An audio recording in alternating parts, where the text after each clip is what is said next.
COVID-19 pandemic is changing the way humans have lived for decades. Life in all its dimensions have come to stand still, as we know. Efforts are going on across the world to explore ways to deploy new technologies to fight COVID-19. As the coronavirus is adapting and spreading at fast pace, our response should be swift and effective as it is. This can be achieved through employing emerging technologies to trace and track chains of virus. Experience of China and Singapore, South Korea, and Germany have shown that leveraging digital technologies can go a long way in improving efficiency of national efforts in pandemic efforts. In this regard, we have organized this webinar to discuss and find various solutions, and we have invited many experts to this webinar. Just briefly, I would touch upon that all the panelists will be requested to speak for 5 minutes since we have shortage of time. And the questions, if you wish to raise, you can just put your question in chat box and identify and request you to speak for yourself the question that you wish to ask. I would like the participants, other than speakers, to make shortest possible statement, because we would like more number of people to contribute in this webinar. I would also request panelists, while they are speaking, they should open their webcams, because we have requested media, and there are a number of media channels also covering this this webinar event. Cover your event, your speech as well, your address as well. So please keep your webcams open. So with this, we come to start of the program, and I would request Mr. Amir Jahangir to show us a brief video to tell us how the emerging technologies are being used for addressing this COVID-19. Over to the short video.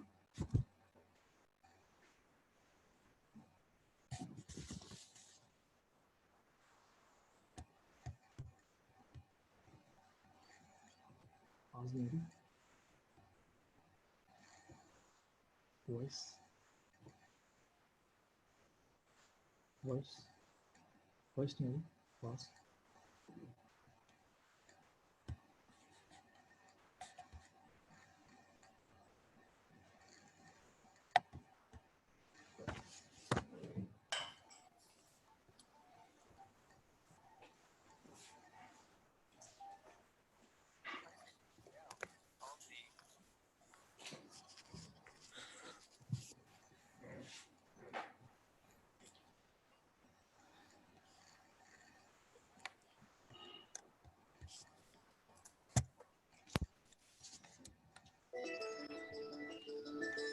Sorry, let me replay this.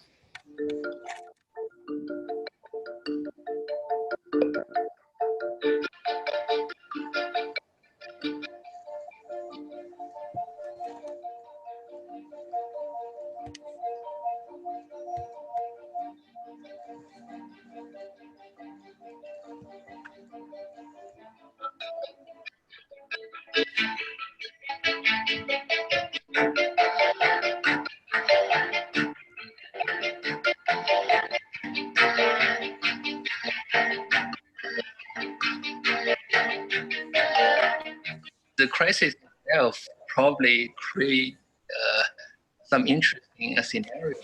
When a lot of people change their activities, then you will see the companies will also shift.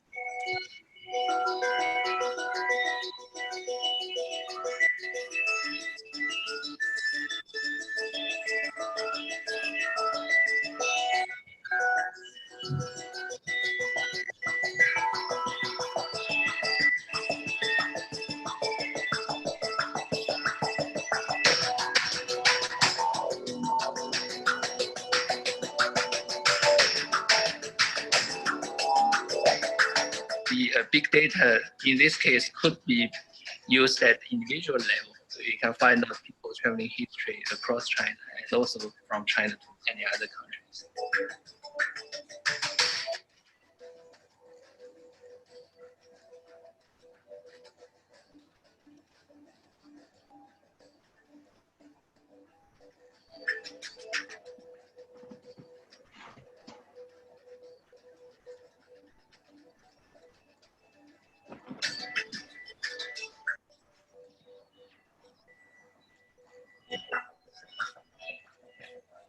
它就通过雷达来扫周边的环境，判断自己的位置，机器人不会去碰到伤害人类。这是我们也在做这个机器人的一些理念。The use of AI for both tracking and then for therapy purposes has been significant. China had already been moving down towards a technological pattern, and this is just going to accelerate, probably some dramatic ways.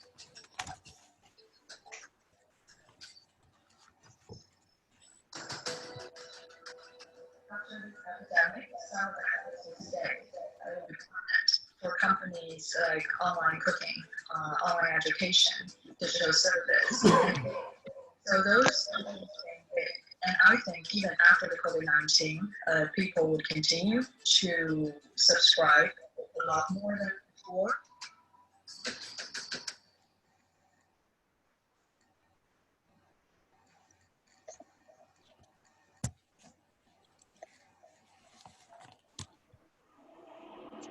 Thank you very much. Thank you very much for this very informative brief video. With this, ladies and gentlemen, we move on with our schedule. And first on the list is Mr. Amir Jahangir, that I would like him to give his welcome remarks. A just brief intro of Mr. Amir Jahangir is that he is CEO of MISHAL Pakistan and alumnus of Harvard University. Previously, he has worked with Computer News, Competitiveness Sport Fund, Television Business Production, Vision Network Television, CNBC, and Sama TV. He's an advisor to Stanford Center of Innovation and Communication, Stanford University. He was acknowledged as Young Global Leader by Over to you, Amir Jahangir. Over to you, Amir Jahangir. Thank you, Talib Sahab. As we were discussing with you and other partners, we realized that, and I would like to thank especially Mr. Mohsin Iqbal in helping us in designing this, especially this part of the initiative, which will be then replicated in the following webinars on how emerging technologies can actually help governments, businesses, and individuals in terms of fighting the COVID-19. This is especially important that we understand what are the emerging technologies, and some of the panelists here will share their experiences, but also how they are practically actually helping various companies or part of the government to enable emerging technologies as a tool which can deliver more governance and better understanding for the entire ecosystem in terms of facing this challenge. Thank you. Back to you, Talib Sahab. Thank you very much, Amir Jahangir. And with this, we come to the first presentation, and we will request Mr. Barkan Saeed for this presentation. And just brief intro that Barkan Saeed is a technological entrepreneur. He founded Viztech Solutions, which is an artificial intelligence mobile and web application development company. He is also ex-chairman of Pakistan Association of Software Houses, and that contributes to Pakistan digital policy of 2018. He has been a board member of Pakistan Software Export Board and National Center for Artificial Intelligence. Over to Mr. Saeed. Assalamu alaikum ji. Thank you very much, first of all, for inviting me to this, to speak on this with this great audience. So definitely there is a lot of, with COVID-19, there is a lot of talk about how AI is changing things, and I think how is AI is impacting the COVID-19 crisis and how it is being used.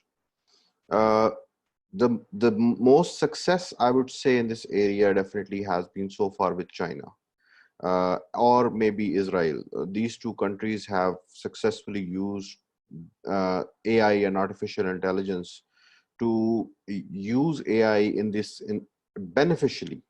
So I think two of the most important cases that I have personally worked on and I have seen, one is definitely that you're using AI and data analytics to see the predictions, which every government is, I think, using now, to predict how many cases are there, how many ventilators are going to be needed in what city, and target that. But if you look at China, one of the most important things that they did very initially is that they basically started using X-ray images and CT scans to detect that if some person had COVID-19. So for example, what COVID-19 does is that even before the incubation period, even before the period when you start showing the symptoms, the symptoms start appearing in your lungs in the form of pneumonia. And this is different than the regular pneumonia that you get, that it impacts certain part of the lungs very early on. So Alibaba, Tencent, they developed their AI engine right away to basically, if anybody had an X-ray or CT scan, they can digital CT or CT scan or X-ray, they could put in the system and it could detect right away that the person has COVID-19. So it saves you the cost of going to the testing. Definitely, even in Pakistan, if you apply this technology, the issue is that you had limited test kits in the beginning. And a lot of time, the doctors are just using X-ray, even on the dead people, to know that whether that person potentially had COVID-19 or not. So if you're using this technology, the benefit could be because you have so many X-ray machines all over Pakistan and you have so many CT scan machines all over Pakistan. Not so many CT scans, but more X-ray machines are everywhere. You can just take the digital X-ray, put it in the system and start detecting that the person has COVID-19 or not. So seeing this, our company made this technology right away, and we basically were looking for X-ray images, which we could not get, unfortunately, from Pakistan.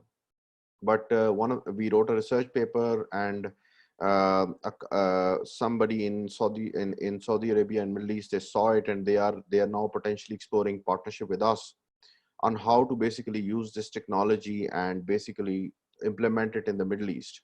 So that is one area where you can use to reduce the cost of testing and basically or identify people who can be potentially tested. So that is one big area that is being used. The second area that China is successfully using is that because they have so many cameras all over, they have installed thermal cameras on thermal detectors on the helmets, on the cameras. So basically they are saying who has basically high temperature beyond, using those thermal cameras, and then they plug it with deep learning as well to see that the people who have COVID-19, whether they show similar patterns or not.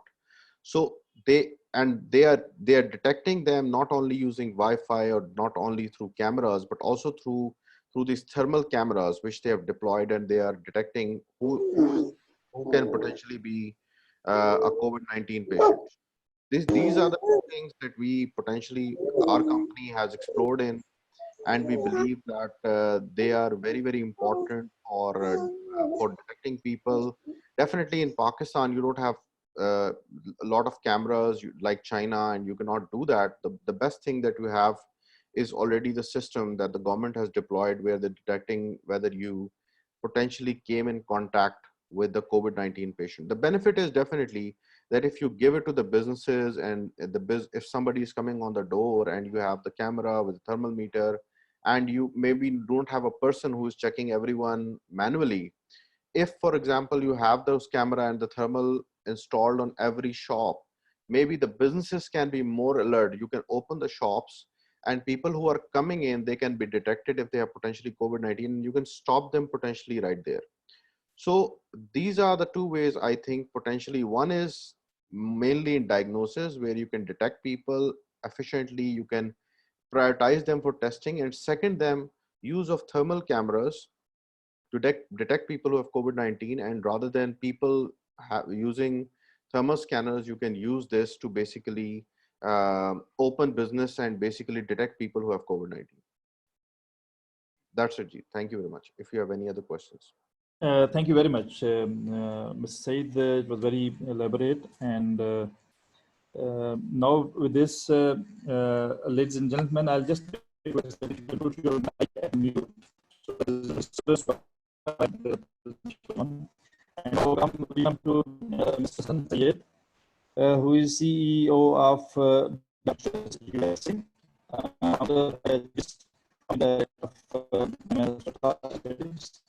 and founding director of Institute of Innovators and Entrepreneurs at Hamlin University, Minnesota. He is also advisor to the Ministry of Science and Technology and focus on technologies on innovation. Mr. Hassan Sayed, you have the mic, please. Assalamu alaikum, everyone. Thank you. I think your voice is breaking up, so it was hard to understand, but I think it is my turn. For it. It's a very timely conversation, of course, and all of you are already, advanced thinkers. So I don't think that we need to go into the basics. When we talk about emerging technologies and we talk about technology, technology on its own is not a, something that is going to change anything. It is the application that is going to change, something. And so if we look at the COVID-19 situation, there are basically 4 key areas where there needs to be some work done, and this is where the application of emerging technologies come into play.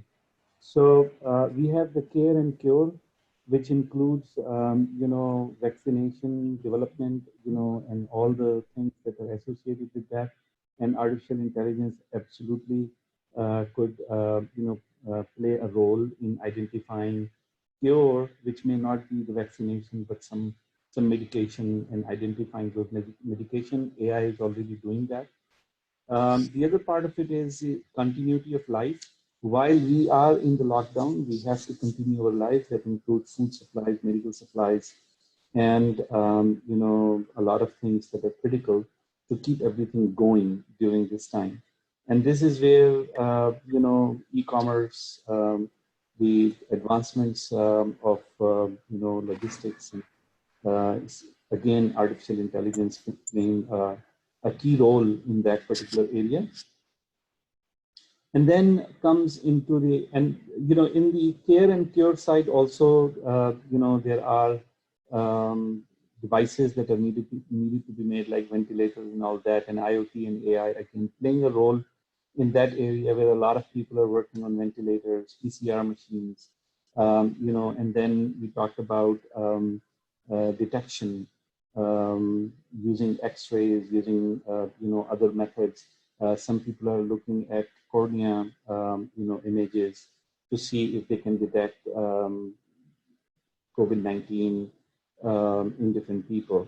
So there is a huge range, of applications in the care and cure. Also, the telemedicine is growing really, really fast. So when we look at the continuity of life, as I said, a lot of it is e-commerce that is taking, the big chunk of the benefit. But in addition to that, all the cloud-based applications, especially for the businesses, like we are using Zoom today. These are the key technologies that are helping during the lockdown. But then there is the tsunami of disruption or change that would come post lockdown or towards the later part of this lockdown, which is the socioeconomic impact. So with all the death and everything around, there is the challenges associated with that. People who are going through the disease cycle and facing the financial consequences of that. And then their families, people who are affected by that, people who are psychologically affected by the lockdown, sitting in houses alone by themselves. So there are, there is a huge, what you call, challenge in front of everybody. But then there are, lots of technologies that can actually help some new things that we need to think about, and some business opportunities that may not be new, but technology would be a major factor, in utilizing. For example, in the US, North America, and Europe, for the most part, there is going to be a huge number of bankruptcies that will be filed. And artificial intelligence can actually help a lot with assessment of cases, and also with the application process itself that is very cumbersome and tedious for people to follow. And it can also address the shortage of people who can deal with bankruptcy preparation. On the other hand, the social enterprise that basically focus on the well-being of people, that is, post COVID-19 or post lockdown, the need for those organizations would increase. And again, because of the shortage of people, of how many people are available, using artificial intelligence would become again a major game changer for those nonprofits. The last thing is about the spread of disease. And the spread of disease is the fourth area that I think, is critical to think about, what can be done through the technology. So as the previous speaker mentioned, the detection, which includes the, thermal scanners and things like that. But then in addition to that, advanced smart systems that can actually manage the lockdown, movement of people, identification of potential exposure to the disease, and that's where a lot of artificial intelligence is being used again. So if you look at all the four areas, you would realize that the emerging technologies which are making a difference, if AI is on top of all that, is the second emerging technology that needs to be looked at. The third technology is 3D printing, that is actually helping a lot of people with ventilators, some creative designs of how one ventilator can provide, supply to multiple patients. So, and then not so emerging, but absolutely an important technology, which is the e-commerce and, and selling goods online. There is another technology area that is going to grow fast, and you need to look at it. And then the cloud. Pretty much every organization now looking seriously into being able to run the company, run the organization, run the institution, in this kind of situation, which means that more and more dependence on the cloud-based application. So these are also the opportunities for Pakistan, as Pakistan sitting on the fourth largest freelancing force and a very strong software, companies or software industry in Pakistan, that Pakistan can focus on producing applications in those areas that can go to the world fairly quickly. Government should be finding those opportunities and helping these entrepreneurs in actually promoting these products outside Pakistan in the current situation, because no entrepreneur can actually afford to go in the world today and make those products known. So that's the, my 2 cents. Hopefully other people will be able to shed more light on it. And thank you again, Anil, for giving me the opportunity to show up and talk about this. Thank you very much, Hassan Sayyid Saab. Thank you very much for your presentation. And now I invite Ms. Amna Rafiq for her presentation. And Amna Rafiq is working as the Research Associate in the Arms Control and Disarmament Center at Institute of Strategic Studies, Islamabad. Previously, she has worked with Arms Control and Disarmament Affairs Directorate of Strategic Plans Division and Pakistan Institute of Parliamentary Affairs. Amna, you have the mic, please. Assalamu alaikum and good afternoon, everyone. I hope that all of you are keeping safe. Thank you, Dr. Talat, for the opportunity to talk about this pertinent issue. This is an excellent initiative. As Mr. Barkan Said highlighted the 2 applications of artificial intelligence, and I will take lead from that. We can also improve the artificial intelligence applications by providing them the data like the international air traffic controls, then social distancing parameters, and the location of the quarantine facilities, medical histories of the patients if possible, and how governments are actually handling these parameters at local and the national levels to AI systems. This is not a difficult task, as the militaries of the various countries are already using AI algorithms for simultaneous localization and mapping. It can be further enhanced by the global navigation satellite system. We can employ this to track the coronavirus patient. Tracking the coronavirus patient through mobile devices and through these global navigation satellite is a doable task, especially for Pakistan, because according to the Pakistan Telecommunication Authority, there are approximately 165.5 million cellular subscribers in Pakistan, and the cellular teledensity in Pakistan is 79 out of 100 at the end of the December 2019. Another important application of the AI is definitely the drone technology, about which we are not talking about the much, because militaries are already using these technology for surveillance. These are also used by the photography purposes, and during this outbreak, drone technology can enhance the compliance with the rule of social distancing. They can also drop medical supplies and the food items in the affected areas, and drones can also be used for disease awareness campaigns and the public announcements. Another important application of AI, which I really want to highlight, it is fighting misinformation regarding this pandemic, because fake news regarding the symptoms, death tolls, and the overall global situation regarding this pandemic is a serious problem. And I believe majority of you know that a photo has been shared thousands of the times in multiple Facebook posts, along with the claim that it shows Italy's prime minister crying over the death due to the coronavirus pandemic. However, this claim was false, and the photo and the video shows Brazilian president getting emotional during the Thanksgiving speech. So images of the old incidents were used to spread misinformation regarding the death toll of this coronavirus. So Facebook and the YouTube are already using AI systems for the detection and the removal of related posts. Another area where vaccine is the vaccine development. Technological giants are also looking forward to accelerate the vaccine development through AI-enabled gene sequences. Google DeepMind division use this latest algorithms and its computing power to understand the protein makeup of this virus.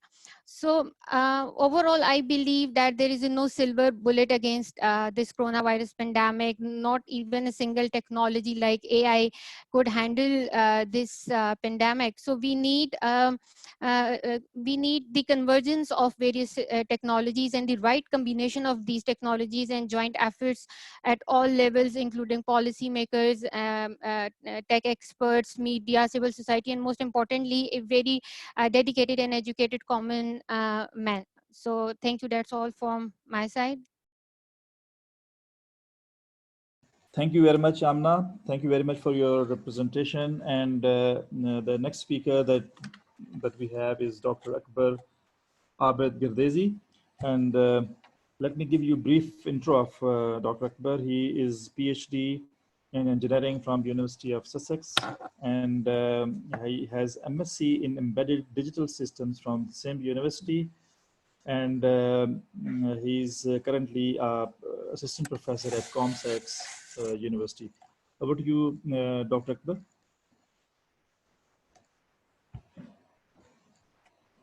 Michael. Assalamu alaikum. Thank you, Dr. Saab. Thank you for this opportunity.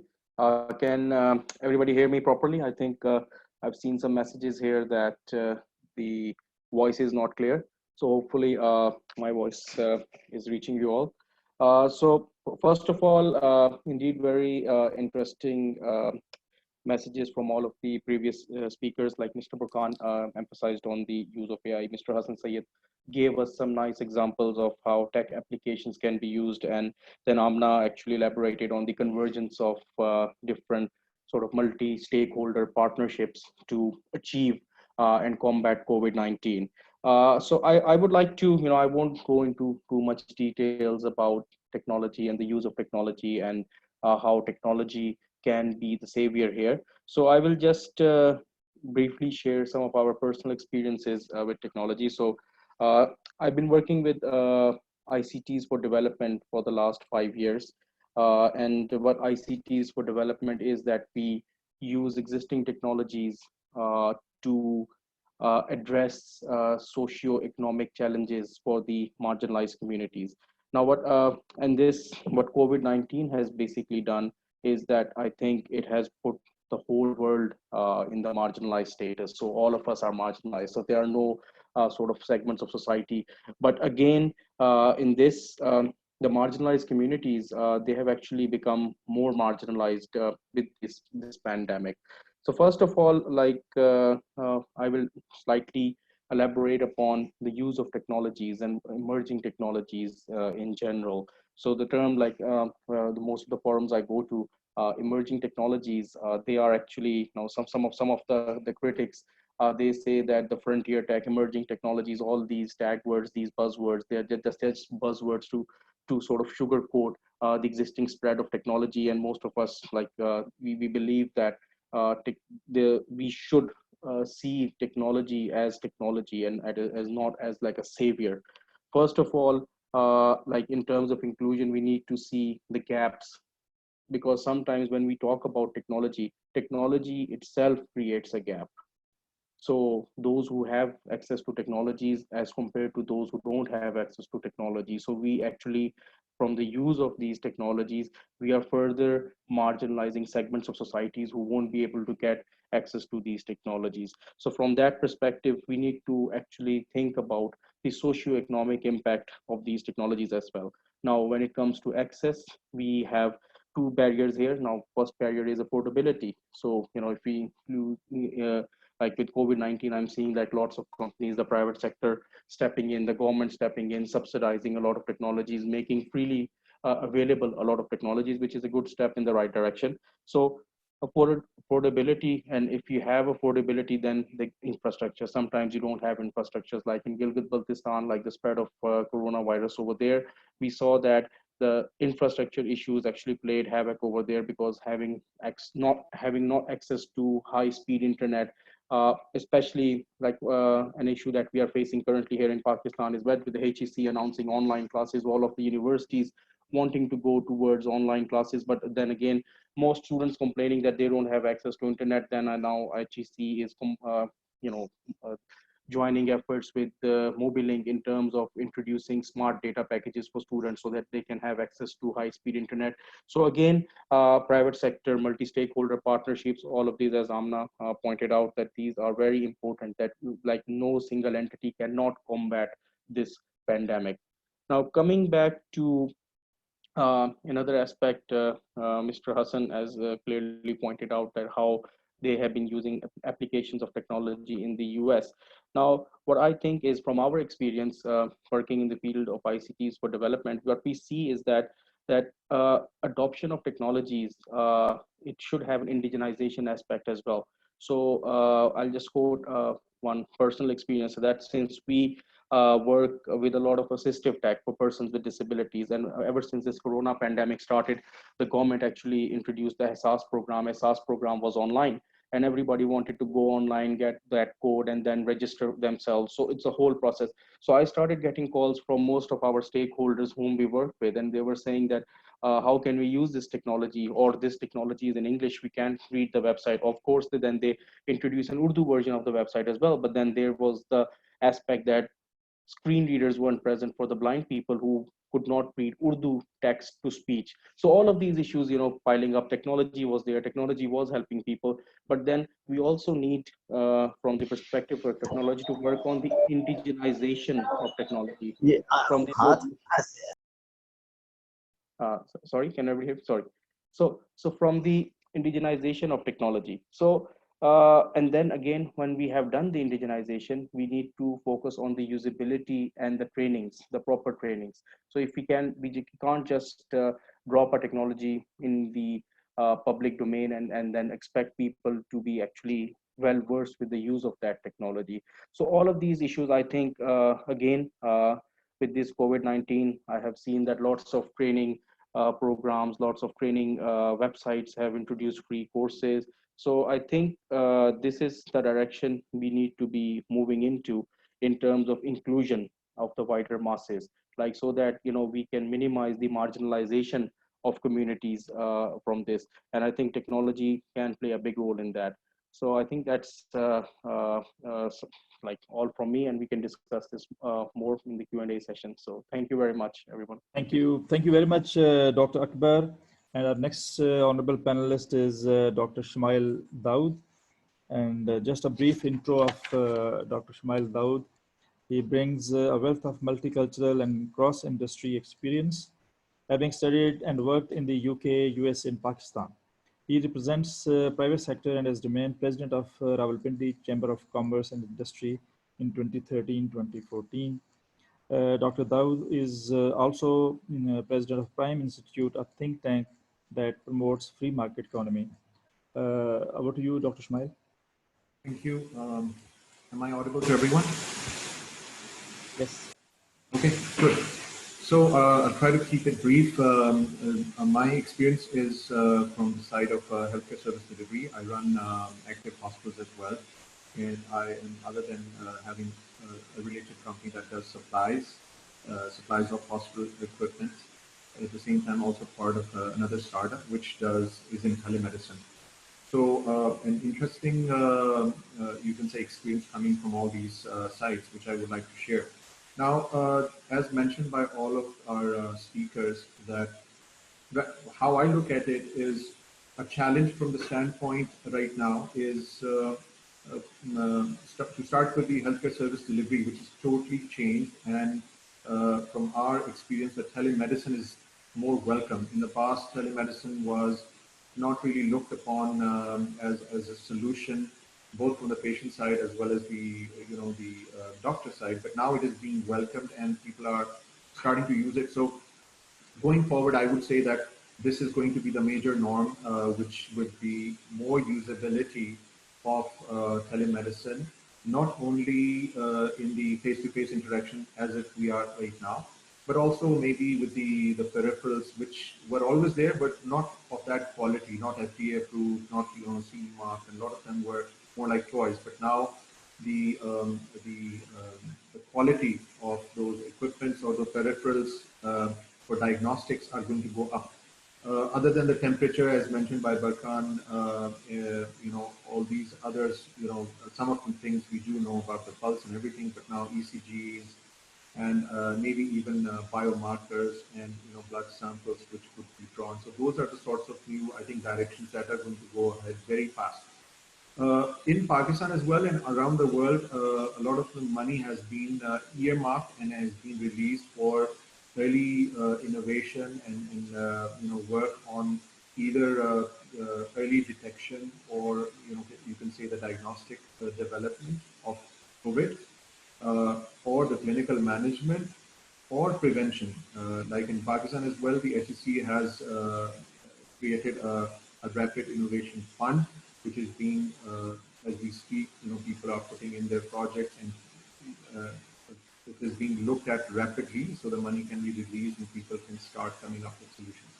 Around the world, companies which were in manufacturing cars, taking examples of, who were manufacturing, like companies like Dyson and companies like who are manufacturing cars, companies like Mercedes and who are making cars, have churned out in 10 days 10,000 ventilators. So a lot of the solutions are now in Pakistan as well. People have started looking at it. So I think the opportunities and the work going forward would be not only to solve solutions for COVID in terms of, but also I think that will pave the way for us as a community, as a country, as a nation to, for the first time, invest in healthcare, look at our own resources and trying to, create solutions, maybe, the same solutions, but now we will be relying on our own resources, but at the same time, maybe looking, a step further where it would be more efficient, maybe more cost effective, or reachable with a lot more population. Having said that, I think it is understood by all the speakers as well, and they're shedding light that technology is going to, or the tech is going to be, or the digitization is going to be the tool. But understanding this disease, the COVID, and working very closely with the health community will help in underlying the gaps and where we can. So, for example, the AI which was done by Alibaba, and similarly, like as Barkan said, that they're working on it, and they're looking at the images. And I was just also browsing as well that some other people are looking at biomarkers. So what they're doing is that they're looking and they're trying to diagnose an early diagnosis of this disease even before the changes happen in the lungs. They could find those from the blood samples. If we look at the Pakistani market, a lot of patients today, we have about 13,000 patients. But the question is that, is the data being uploaded in some central repository, and from where that data could be then created into some understanding, and that would then help in further case management, clinical management. So all that data can actually help in sort of second guessing the next series of patients that are going to come in. So even simple samples or blood samples or other things other than images will help. So a lot of these things will help in forming the epidemiological models, the surveillance models, and predicting where the next clusters are going to be, in which geographic area they're going to be, and what are there going to be presentations like. Having said that, so this is now looking at how the healthcare is going to look into COVID, and some solutions are already there. Some contact tracing and surveillance and all those things are taking place with the help of these tools which are already available. But I think that the next wave or the next viruses which might erupt, it could be the mutated version of this going forward, or something else. I think the main thing would be to have those the resources, the manpower, the technology in terms of the virology, immunology, and all those labs that don't exist. So that investment is required other than the technology, but the baseline quality of manpower needs to be there, which hasn't been in the past. So looking at the Pakistani scenario, that is where the investment has to be. And I would say with some sort of the NCOC right now, which is the national level, the National Command Center, which is now looking at COVID. I think a similar model of a national command center which looks at bioterrorism, biosecurity, and all these things, and this would stay in years to come, aided with all these technological data that is coming in, and then the data scientists looking at all these and making sense out of it, working in close proximity and very closely with not only the public sector, but also the private sector and all other means from where we can collect this information, be it the temperature, biomarkers, lab findings, or the global information system, and putting that all together. So I think I'd be happy to take questions. I just try to give you a general view from where I look at it. Thank you. Thank you very much, Dr. Ismail, for your presentation. And now we come to the last of our panelists, and he's Mr. Yusuf Hussain. And Mr. Yusuf Hussain is a technology entrepreneur, angel investor, and a technological enthusiast. He has worked as the Chief Executive Officer of Ignite, which is a national technology fund, for 3 years, and has played significant role in promoting innovation and commercialization of research in the country. Over to you, Yusuf Sansab. Assalamu alaikum, everybody, and thank you very much. It's a pleasure to be part of this August panel and audience, and I got a lot of insights. मैं शुरू करना चाहता था ये कह के कि in my opinion, there were like three broad trends or two broad trends in the world before Corona. One was the fourth industrial revolution. And if you look at the numbers, the expansion of AI, some other areas, investments into it, adopting of AI in Pakistan by a lot of companies, we can see that was a real growing thing. Associated with positive and negative things. Negative in the sense of, like one of the speakers raised, marginalization and some people being out of jobs because they've been replaced by artificial intelligence or robotics, even in Pakistan. The second was a growing China-US trade conflict, which has now been exacerbated as countries try to diversify their supply lines.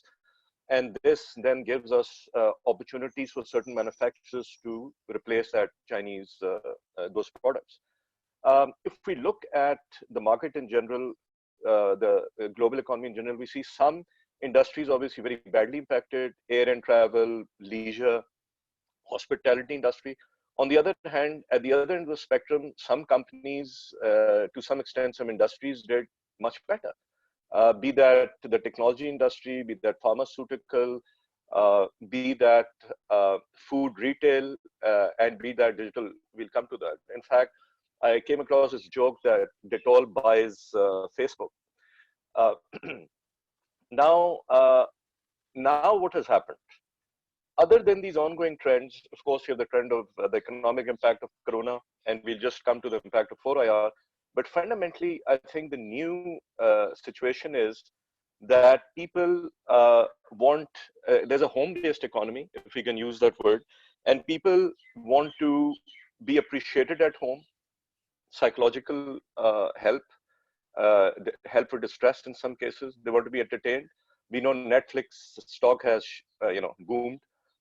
They want to be helped shop, and we know that in Pakistan, Daraz, for example, reports much higher earnings. They want to help cook, learn, and work, and we all know what happened with Zoom stock and Microsoft Teams and so on and so forth, and even manage health and wellness. So these are some of the new requirements that are coming out. Now, coming then to Pakistan, because my focus is made in Pakistan, and our new company, which is jump-curve.com, helps startups innovate and network with corporations who may manufacture the product or network with investors. So we talked about one kind of, I'm going to call it the surveillance ecosystem.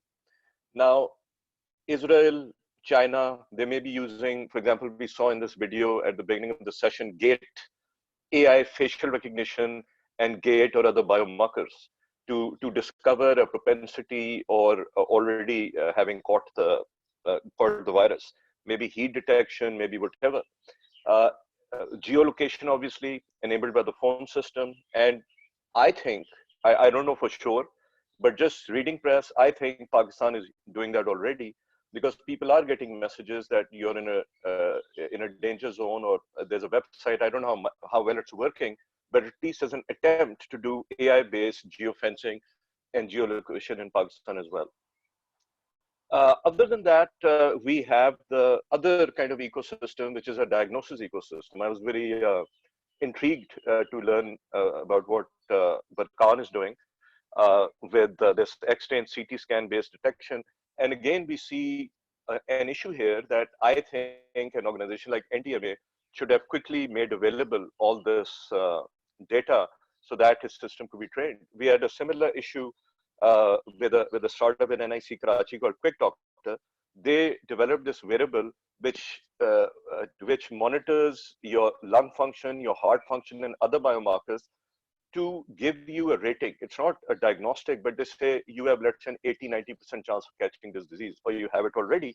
So then only these people can then be tested rather than, because we have a shortage of test equipment. Similarly, Radar Tech used 3D printing to develop and deliver splitters and increase the capacity of ventilators fourfold. And I know a local corporation, not a startup, but a large corporation, jumped in and made a lot of private personality equipment, repaired ventilators, and so on. Another startup called Park Robotics, they have now delivered medicine at a price point of rupees 50. in a radius of 10 kilometers. So when you reach those kind of price points, then we are talking about the possibility of adaptability and innovation. Similarly, DotMind and Locked is another one. It measures neurotech to play the right kind of sound and music to make you happier. They were focusing on other things before, but work from home has its own challenges. And these challenges, again, need a fresh look. Now, same thing, another Wonder Tree, another startup uses augmented reality to solve neurological issues. So other than these, there are some byproducts. For example, there's a startup called Muhafiz, and we were brainstorming, and he put a Corona alert button on his mobile app and partnered with the Institute of Health. But what he was noticing was that there are so many other byproduct pains. For example, thalassemia patients are not getting blood. So how do you deliver blood to them? Because they're not going to survive if blood donations go down so steeply. Similarly, another one, Bionics, uses artificial intelligence and IoT to do kidney dialysis at home. Now imagine kidney dialysis patients. If OPDs are closed, where do they get their dialysis? So these are other people at the fringe medically that need to be addressed. And then if we come to other areas such as food delivery, we know that there are startups which have jumped in. Government is doing most of it, but all I'm saying is some people with innovation enterprise have jumped in to build commercially viable models to deliver food to the most disadvantaged people in society, or to deliver clean drinking water to the most disadvantaged side. And similarly, energy, agriculture, in the new world today, whether it's agriculture supply lines which are disrupted or logistics which are disrupted, again, there's an opportunity, IoT-based tracking, and AI is now like IT, it's everywhere. So I think in Pakistan as well, there is stuff happening, and this all shows an opportunity that could it be that with all this digitization, we will now deliver digital education of a similar kind of value and telehealth services to everyone, the most disadvantaged people in society. Can we make this a better world? Because whether you're Mark Zuckerberg or you're Bill Gates or you're anyone, even if a farmer in Rwanda gets a virus, you are susceptible. So, and they need to be educated to take the right measures. So maybe this is an opportunity for democratization of education and health to the most disadvantaged people in Pakistan and across the world. Thank you. Thank you very much, Yusuf Hussain Saab. It was a wonderful presentation by you. And with this, we come to the end of our honorable panelists. And we had very good presentations. Before I invite Ambassadors Azhar and Chaudhry, DG ISSI, I would like you to just make one announcement that if you have a suggestion, you can just place this on the group chat. And if you have a question, you can also place question also there before we go to the keynote remarks. So now I would like to invite Ambassador Azhar and Chaudhry for his keynote remarks. Just intro, I would like to introduce him before I invite him for his remarks. Ambassador Chaudhry has served as member of Foreign Service of Pakistan for 37 years. His last assignment was Ambassador of Pakistan to United States of America. Earlier, he had served as Foreign Secretary of Pakistan and participated actively in high-level foreign policy discussions from 2013 to 2017. Ambassador Chaudhry has served as Ambassador of Pakistan to Netherlands, where he engaged in active public diplomacy in cooperation with Pakistani community to win friends for Pakistan. Ambassador Chaudhry holds a Master's in International Relations from Tufts University, and he has also authored a book, Pakistan Mirrored to Dutch Eyes, published by Sangamil Publications. Over to you, sir.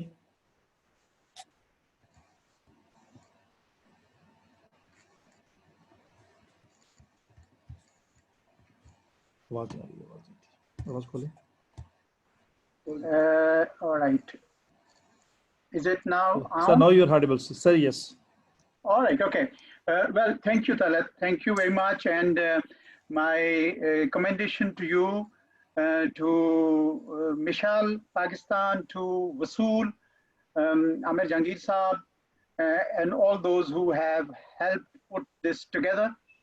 And may I also start by extending my prayers and good wishes for all of you to keep safe from this virus, our entire nation, and may we prevail soon. Let me make a few points and then come to Pakistan. My first observation is that future belongs to knowledge economy. And within that, R&D would be the central component. If you look at taxation, agriculture, textile, medicine, water resources, military, health, education, environment, name the domain and you will see that those who excel in knowledge base will be the ones who will prevail and others will be left behind. My second point would be that a technological race has already begun. And so technological edge would determine who leads the show. Is it surprising why G5 technology of China was being stiffly resisted by the US? Now, third point is that every country would strive to have its own technology base so as not to be dependent on others. But partnerships, international and regional partnerships will be essential. The United States is already way ahead of others. There will be attempts by China, Europe, East Asia, and India to catch up. So we do see, yesterday only I was reading that Google and Apple are working together on the use of Bluetooth technology for contact tracing platform. And I think that would be an enormous service to humanity once we have it. My fourth point is that in the health sector, technology can be particularly most effective.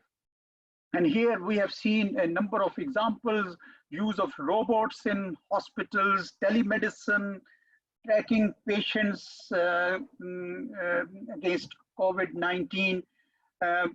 We have seen Barkan Saeed साहब ने बहुत सारी मिसालें दी हैं. आमना ने भी बताया है कि how digital scans and thermal detections can be used. So the national government and technological companies, technical cooperation between the government and private companies would be most fruitful and useful for the health sector. And we have also seen Bill Gates now coming up with global innovation for 5 domains: treatments, vaccinations, testing, contact tracing, and policies to open up. So a lot is happening in that domain. My fifth point is that what are the good examples where governments and technologies have worked together better? I think China is a good example where Chinese technology companies responded to the government calls.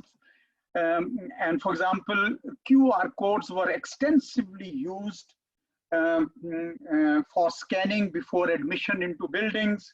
There were color coding done so that people could be taken for quarantine if so required. My sense is that the next step would be personal health QR codes here for us as well. A sixth point is that international collaboration is needed for equitable access to tools to combat COVID-19. Let me reiterate, equitable access. I think this point has also been raised by one of the speakers. We know that today at 1500 hours Europe time, probably 1400 hours GMT, global health actors are coming together with private sector, pharmaceutical companies and stakeholders under the banner of DG World Health Organization, Honorable President of France. They are launching a program for global access, for equitable global access to new COVID essential health technologies. And this evening, I think we would learn more about it. And I think it's a great initiative by WHO, which has recently been under some criticism for not doing enough. I think this program, Accelerate Vaccine Development and Coordination for Equitable Access to Vaccines, Diagnostics and Therapeutics, will be a great service. Let me finally come to Pakistan. Again, a couple of points. One, equitable access to health is an extremely important asset for Pakistan, for any developing countries, and therefore the WHO initiative is welcomed, and we should support that and hopefully join that. And second, regional cooperation is also extremely important, and especially with the countries like China, which have already excelled in this domain and is our very good neighbor. My third point is that R&D at home is critical for any developing countries, and more so for Pakistan. I think we should use available techniques for vaccine development, for diagnostics, and artificial intelligence, data computing, thermal imaging, facial recognition techniques, drones, etc. can all help improve our efficiency. बरकान साहब ने, आमना साहब ने भी बहुत इसके ऊपर रोशनी डाली है, अकबर गर्देजी साहब ने भी कुछ पॉइंट्स इस पे दिए हैं, स्पेशली शमाइल दाऊद साहब ने जब ये कहा कि टेलीमेडिसिन अब बड़ी इंपॉर्टेंट होती जा रही है, which is also an important point. And my fourth point is eye on the future. Technology developed today will be relevant for tomorrow, most relevant for tomorrow, and a psychological barrier is already breaking, that we need to have more resort to technology. Like Gardezi probably said that there's greater amenability to accept telemedicine both by the patients and by the doctors. Another point in this regard was made probably by Akbar Gardezi, I don't know. Indigenization of technology, extremely important, because you can't have entire technology base that you use dependent on outside sources, and therefore you would need some kind of homegrown technological base, especially for data management and investment in quality of manpower. Digital education services for everyone, and like Yusuf Hassan pointed out, democratization of health and education services for all in Pakistan. So once again, I am very pleased to hear you all, and I'm very happy, and I want to commend all the organizers for putting together such a knowledge-based discussion. Thank you.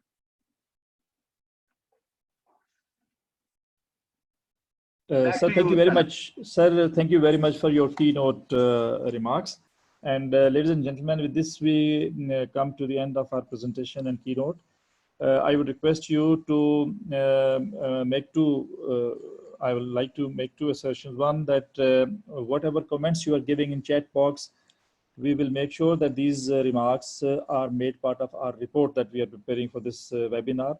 Secondly, we have a question, and you can also question, though we are running short of time, but still we can find, we can have some questions. So I would like to invite Dr. Abdul Rauf first to raise his question. Dr. Abdul Rauf, our comments.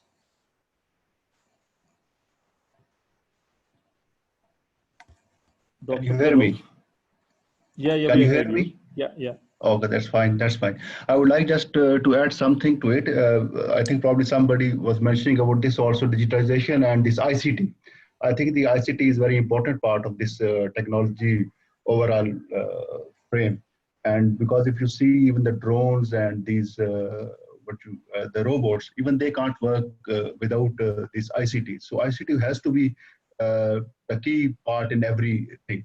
And the good thing is about Pakistan is that we are about 78% cellular penetration, as mentioned earlier. So we can use this telemedicine, and actually, I mean, for the knowledge of all the members, we are already at certain hospitals, we are already using these telemedicines, where people, they are interacting with their doctors through this telephone and through interactive this telemedicine system. And the other things you must be knowing about this, the government portal. They are having all the online real-time information, and then this mobile app, COVID-19 government PK, which gives alerts and other information. And also this, as part of this application is radius alert, which tells you if there is somebody infected around you.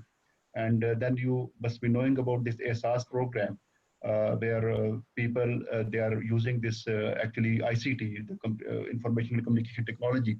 And I think this is bringing not only efficiency, but the transparency to the overall system.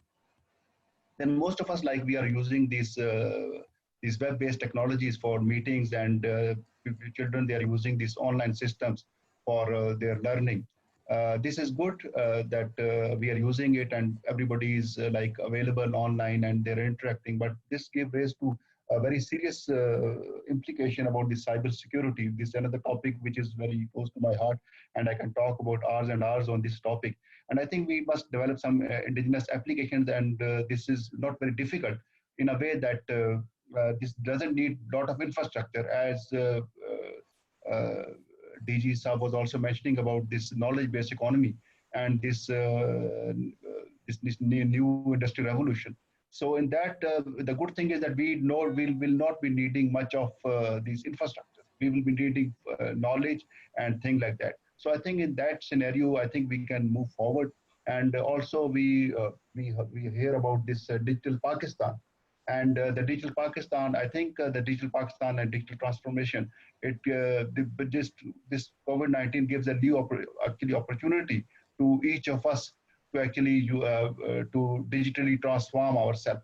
But as I mentioned earlier, there are some issues about the cyber security and this online privacy, and now we are, I mean, at this time also we are living in an environment which is with the sort of we are having some sort of fear. So in that fear, with like the fake news and things like that, they are very they have got very negative effect. And then also a lot of hackers, like with different motives, with maybe fun, with money, and with even state-sponsored hackers. They are working, and they are actually doing a lot of things. So we have to be careful about that. But one thing important is that the hackers, they use, most of the time they are using this social engineering skills, which is like exploiting the human weaknesses. So if we are careful and we are vigilant online, I think we can make their job much difficult. And so we need to be careful while we are online. And then once we are online, we have to see that our official posture and our private posture has to be separate, but we are one person. So we have to be very, very careful once we are online. And then there are, as I can see that there are the top 5 threats which we can see online. They are phishing emails, malicious application, insecure endpoint user terminals, and bad domain and fake websites and ransomware. I mean, they all need to be investigated and need to be talked and need to be discussed in detail. And I think to counter these. Okay, thank you very much. Thank you, Rauf. We have another question and comment. May I request Mohsen Iqbal Sahab to make brief comments, please? Yes, thank you. Thank you, Dr. Talat. My comment is, we've talked a lot about technologies, and a lot of them have been mentioned. Some of those technologies have been combined together to create products. Currently, we do not have those products, so we have to import them, whether it is for prevention, protection, or diagnostic basis. And these are all tech-based products. Currently, there is a pretty exorbitant duty structure that is applied on them. This, I think, also needs to be looked at, that currently the products that are required from a prevention, protection, and diagnostic point of view, the duties on them need to be looked at. Also, I want to highlight that there are many technologies on which there are no policies. For example, drones. Drone technology is not only confined, its usage is not only confined for military purpose, it's increasingly being used increasingly being used in commercial, industrial, and consumer space. So, is our policy up to date? Is it keeping that application in mind? That's another question I have. Similarly, nanotechnology, do we have policies in place that's going to encourage technology adoption by us and creation of products? I've heard all these, a lot of mention of technologies, but I think we need to also focus on creating products that can meet our local needs as well as be internationally acceptable. I don't see a lot of effort happening in creating commercial products which will have an international market on our side. We are very good in giving services to other vendors, whether it is Microsoft or something, but I think we are lacking a bit in creating our own world-class, best-in-breed products. That's my comment. May I request any of the panelists responding to this question or comment? So I can share a certain number of things for this on this. Okay. Ji, so इसमें मोहसिन साहब ने बिल्कुल सही बताया कि products जो हमारे पास नहीं है और हमारी जो ज़्यादातर आईटी कंपनीज हैं वो लोगों को सर्विसेज प्रोवाइड कर रही हैं और हमारे पास सिंपल प्रोडक्ट्स लाइक सीआरएम या ऑनलाइन जूम टाइप टूल्स या even work from home apps, जिस तरह आजकल हब स्टाफ एक टूल है जो कि बहुत सारी ऐप कंपनीज, डेवलपमेंट कंपनीज अपने स्टाफ को रिमोटली मॉनिटर करने के लिए यूज़ कर रही हैं। उसकी प्राइमरी वजह यह है कि हमारी जो फंडिंग है उसकी पाकिस्तान में आईटी कंपनीज को उसकी दो मेन सोर्सेज हैं। One is ISSI funding and second is ignite funding, और ये फंडिंग जो हैं ये ज़्यादातर रिसर्च बेस्ड प्रोडक्ट्स के ऊपर फोकस्ड रही हैं रादर देन कॉपी पेस्ट या कॉपी प्रोडक्ट्स। और वो जो फंडिंग्स हैं वो क्योंकि ज़्यादातर यूनिवर्सिटीज़ को मिलती हैं, तो यूनिवर्सिटीज़ में unfortunately extreme lack of capability है to develop commercial products. There are dozens of products that are sitting on shelves on the universities with, and the primary reason to get the funding is to get basically primary reason funding get करना होता है, product development करना नहीं होता। तो उसकी वजह से हमारे पास इस वक्त ऑलमोस्ट किसी किस्म का कोई प्रोडक्ट एग्जिस्ट नहीं करता। हमारी कंपनी के पास इस वक्त कुछ डिलीवरी प्रोडक्ट्स हैं एंड वी हैव सीन, वो हमने बनाए हुए अच्छे टाइमों में और हम पहले कोई नहीं पूछता था, but all of a sudden we have seen extreme rise in the demand of those food delivery, grocery delivery, e-commerce delivery products. So from a policy standpoint, I think, but the good thing is we have been approached by ISSI as Pasha to basically collaborate and design something or do something that we can do those products. They are also realizing that need. But there is a need to work on an overall country level to see which products can be made digitally. And if we use this time to develop indigenous products, basic things, Zoom, CRM, online e-commerce, work from home tracking apps, project management apps.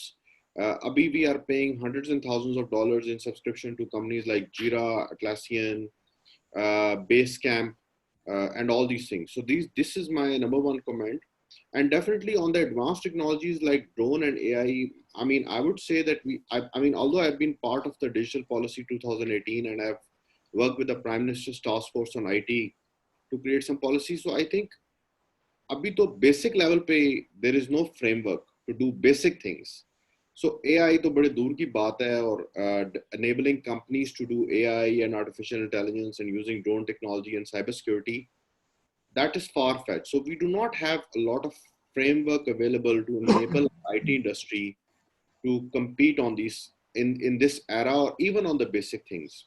So this would be my one of the suggestions, that we should work as a country to enable funding for developing simple products so that we can, even India ने अभी 1 crore fund announce किया है just to develop an alternative to Zoom. So that is the way countries are going. Thank you, Ji. Thank you very much for your response. We have a question by Usama Nizamani. Sorry, can I just add a quick response to that? Yeah, okay, please. अच्छा, मेरे ख्याल में while I agree with the fundamental के हमारा एक digital platform होना चाहिए riding on a smartphone network and providing these work tools and education tools and so on, certainly we cannot lift our focus from fourth industrial revolution technologies. This was what we did previously with IT industry, and still we are playing catch up. So there are already fourth industrial revolution technologies which have delivered great value in Pakistan. मसलन पाक वाइटे एक nano tech company है, उसने एक water filter बनाया जो इतना सस्ता है कि गरीब से गरीब इंसान उसके थ्रू साफ पीने का पानी पी सकता है, ठीक है ना। तो ये पहली दफा लेट से साल के एंड तक मैंने उनके लेटेस्ट प्लान्स नहीं पूछे, 10 लाख लोगों को पाकिस्तान में साफ पीने का पानी फ्राहम होगा जो पहले कभी फ्राहम नहीं हुआ। इसी तरह पेशावर की एक कंपनी है, उसका नाम है एप्रस, उसने एक सर्जिकल इंस्ट्रूमेंट इलेक्ट्रोमैग्नेटिक बनाया है which is soon going to be AI power to modulate the current, क्योंकि बर्निंग उसमें ज्यादा होती है। उसने केपीके के अस्पतालों में कोई 82 अस्पतालों में 99,000 से ज्यादा सर्जरीज परफॉर्म की है। अभी उन्होंने एक फैक्ट्री उनके साथ पार्टनरशिप की है और वो एक्सपोर्ट करने जा रहे हैं।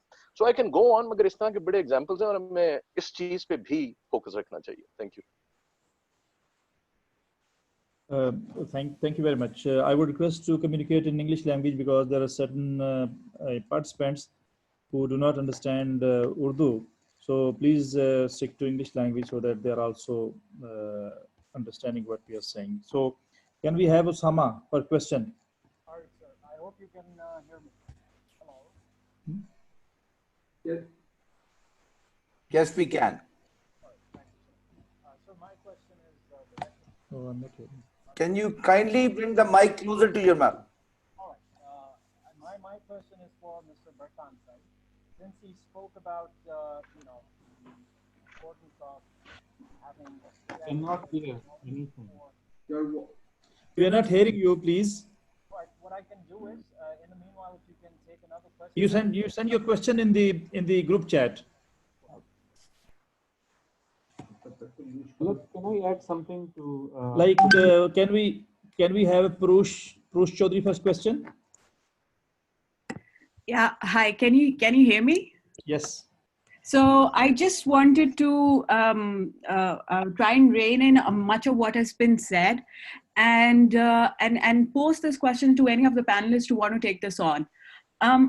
Does Pakistan at the policy level and at the governmental level, or even at the non-state actors level, which is the NGOs and the civil society, does Pakistan, as we move towards the second wave of coronavirus, understands what kind of economy it needs to become? So have we learned anything that this is the direction that the country's economy needs to head in? And what level of policy making or anticipatory governance would therefore be required in order to ensure that in future we are able to anticipate and understand what kind of epidemics could possibly occur. So we've got a tremendous baseline of what kind of diseases already exist in Pakistan. We have some level of understanding what is the immunity levels of the population also. But at the same time, how do we see it as a leverage? Are we focusing on creating an epidemic intelligence unit of some sort or another? Thank you. Okay, any of the panelists would like to respond to Prush Chaudhary? Sorry. Please. As far as I understand, the answer is no, Prush, which is unfortunate. The current focus of all the government effort is to deal with immediate impact of COVID-19, focus on reducing its spread or slowing it down, or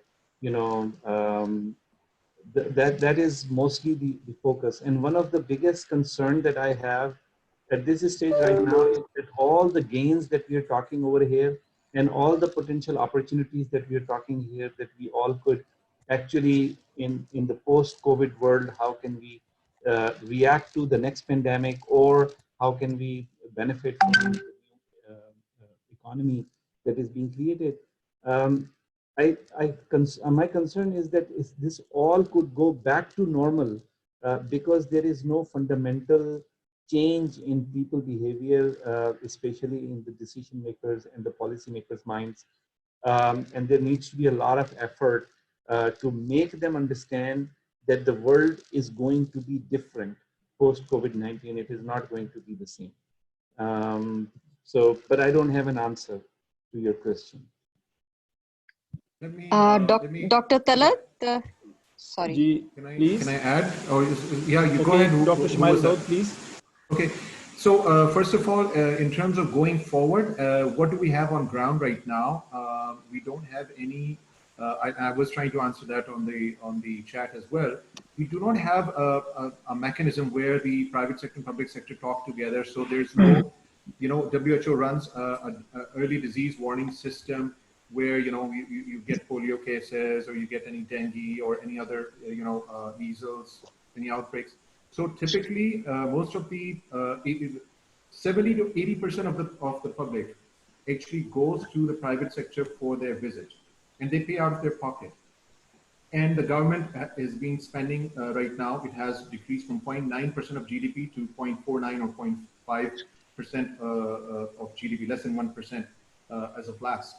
So with that sort of expenditure, where the rest of the expenditure is out of pocket, out of the public's thing, the major issue is that there are vertical programs working in the center, in federal, and there might be other departments, but they're not talking to the major place where the patients are landing. So this is the sort of disconnect that exists and is also being the case right now in COVID. The government is talking on their own, the patients are going to their own facilities. None of the private sector, which is about 80% of the footprint, they don't know what to do. They're on their own, they're just downloading stuff and they're on their own. So this is the disconnect, and going forward, either through COVID or going forward into the next wave or next virus or epidemic or whatever, until and unless we have a center unit, an epidemiological unit, I totally agree, which knows what to do and talk to everybody, we will all be in the dark. So that is one.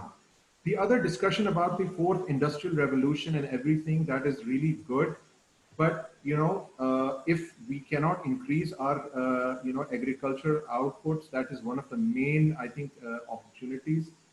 As far as using that industrial revolution and all that technology for healthcare, we do not manufacture our ECG, cardiac monitors, defibrillators, more than the instruments that we have been doing for decades.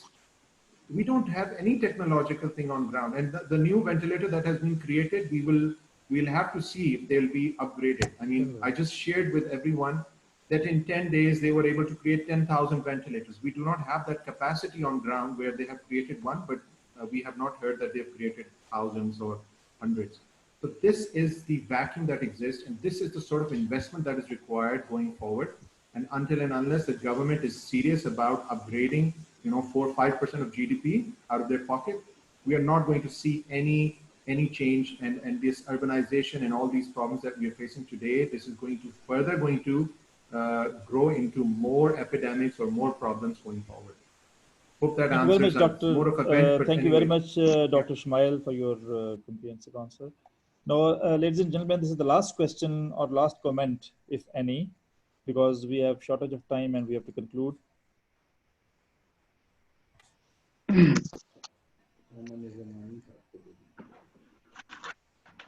Osama Saab, can you try again?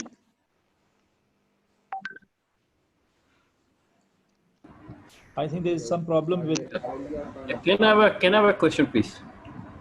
Please. Dr. Talat, I also had a question. This is Professor Alia Khan. Okay, ma'am. Yes, my question with the. Excuse me, Ali Saab, please, if we can have Alia Saab for the question. Okay, sure. And then, Ji, ma'am. Yes, Ji. It's not a question. It's I mean, I want to say something for the information of the audience that since we are talking about, the world post COVID also, and whether we will see a change in the way things are done, the Planning Commission, in coordination with all the UN agencies, has conducted a socio-economic impact assessment, and I was part of the chapter which did the COVID impact assessment on the labor market.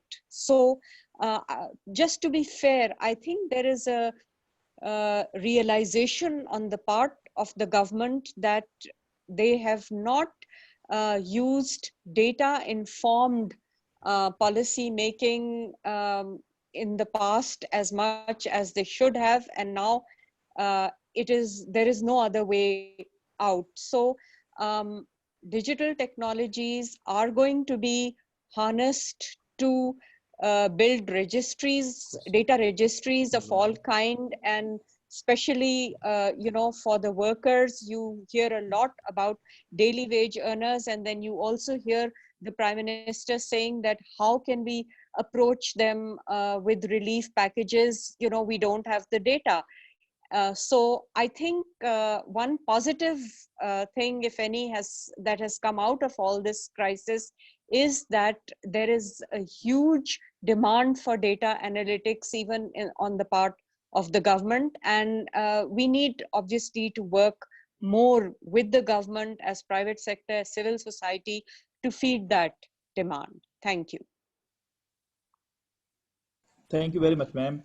Can we have Muhammad Ali Saab for question? My question to Mr. Akbar Gurjezi Saab, is it there now? Yeah.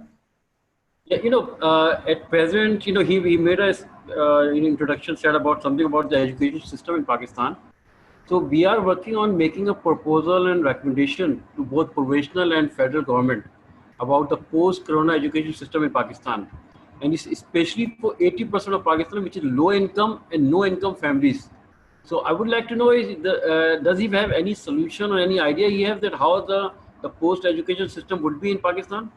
Thank you. Yes, Dr. Gurdesi, please.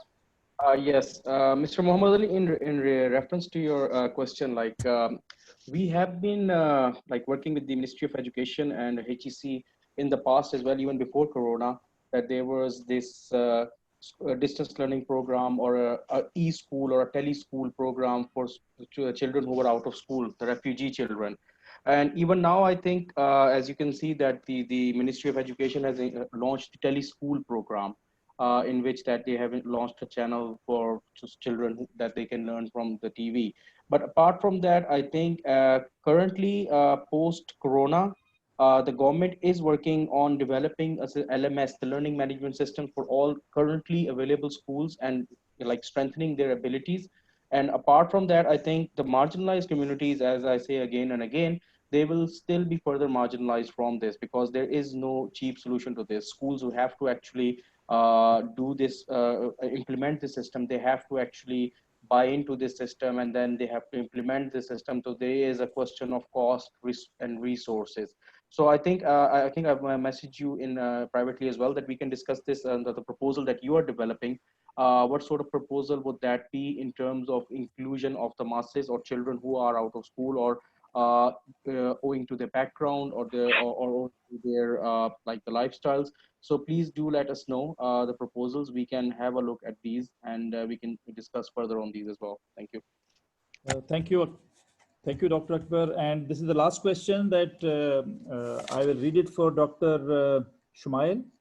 The question by Usama Nazamani, and he asks, how can we ensure transparency and fair use of individual data and for diagnostic and screening in artificial intelligence related applications, and how can we ensure that patients are not discriminated against or denied social and financial services? Well, that's definitely it's a data question, but how I see it, or the experts, I mean, there are a lot of the other speakers who are better equipped to answer this. I think it's by anonymizing the data, and why anonymizing the data, it can be used to study and understand and create trends, and then use that knowledge to then be able to judge or make predictive analysis, which would help in this. But obviously, once it's anonymized, or it's, there are laws around the world about privacy of data, I think those indirectly do apply ethically, but maybe more robust, regulations as far as the health data might need to be looked into. As far as I understand, that there is no electronic health or e-health regulatory model existing as of now. It's right now being covered under PMDC or general rules. So other countries have created a very detailed regulatory models which look at all the stakeholders, how they're going to go ahead and deal with data. and who is going to do what and what stakeholders' responsibilities or TORs are there. So that needs to be looked at. But as I said, that health so far, unfortunately, has been always just focused on pharmaceutical sector, just regulation on where the money is. They've never focused on these things because there wasn't enough money here. So until and unless this is created as an industry, like they have now created as an industry on construction, I think then a lot of those norms that were not defined or not regulated, they will become more regulated, and that will protect everyone, specifically the patient and the data. Hope that answers. Thank you. Thank you very much, Dr. Shmail. We have last intervention from Amir Jangir. Amir, you have the mic, please. See, on this that Dr. Shumail is saying, I think Barkan has also shared a link on the in the chat that the government has launched, has introduced or has proposed a personal data protection bill, which is under circulation right now to seek input from the stakeholders. But once this bill is enacted and it becomes an act, then it gives a lot of leverage in terms of how personal data will be managed in Pakistan. So this is something which all of us should visit that on the Ministry of IT website and look into it, how the personal data protection development is being addressed by the government. Amir, I want to add. Thank you, Amir. I want to add one point here. You rightly pointed out that the data protection law is in process, but my take is that the main problem we are facing in Pakistan is that we are firstly, we don't make policies and the laws, and when we make them, after that there is no relevant infrastructure to basically implement those laws. For example, like Dr. Rauf highlighted the cyber security element, we have the electronic crime bill in 2016, and still we don't have relevant courts and the relevant investigation or the law enforcement agencies to basically actually use that law. So just making law is not enough. We have to establish relevant infrastructure, law enforcement agencies, and engage civil society and create awareness in the public regarding those laws. Thank you. Thank you, Amna. Thank you very much. And ladies and gentlemen, I would now like to request Ambassador Azad Chaudhry, Director General, Institute of Strategic Studies, for his concluding remarks. Sir, you have the mic, please.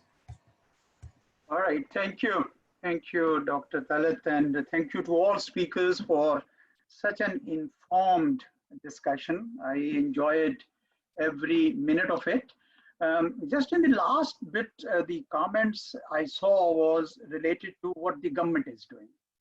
I've spent all my life in the government, and I know that the governments are generally slow to move, but they cannot miss the direction.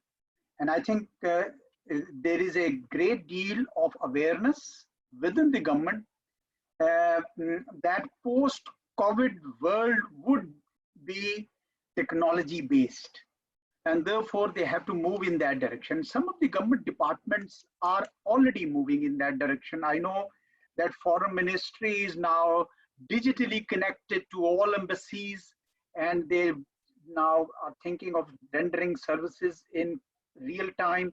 SAS program has employed a lot of technology, and somebody just mentioned the Planning Commission has carried out this assessment of the socio-economic impact of the present situation. So my sense is that the direction is clear. I also endorse the point that Amna just made, that we not need only the policies, but also the implementation mechanisms. They are crucial, and they must come, immediately after legislating a policy. And final point was, I think, by Dr. Shmail, that allocation of resources would be critical. I think governments have to realize that if they want to move into knowledge-based economy, they will have to allocate a better share of resources towards health, education, and environment than they presently have. Well, it's been a fascinating talk.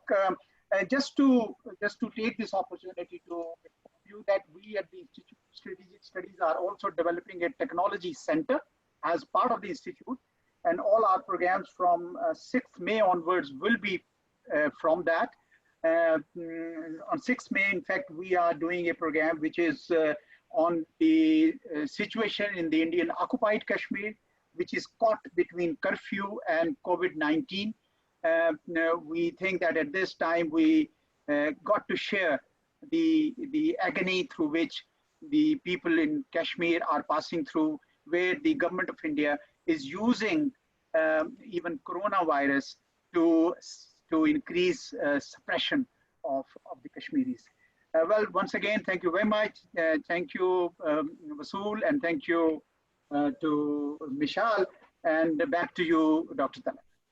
So thank you very much. Ladies and gentlemen, with this, we come to the end of this webinar. And I would just like to mention as a last word that we will prepare a report for this webinar, and we have your comments received in the networks that we were working, and you are communicating with us. And we will publish your comments even if you're not able to ask a question. Thank you very much for your participation. Stay safe and stay home. Thank you very much.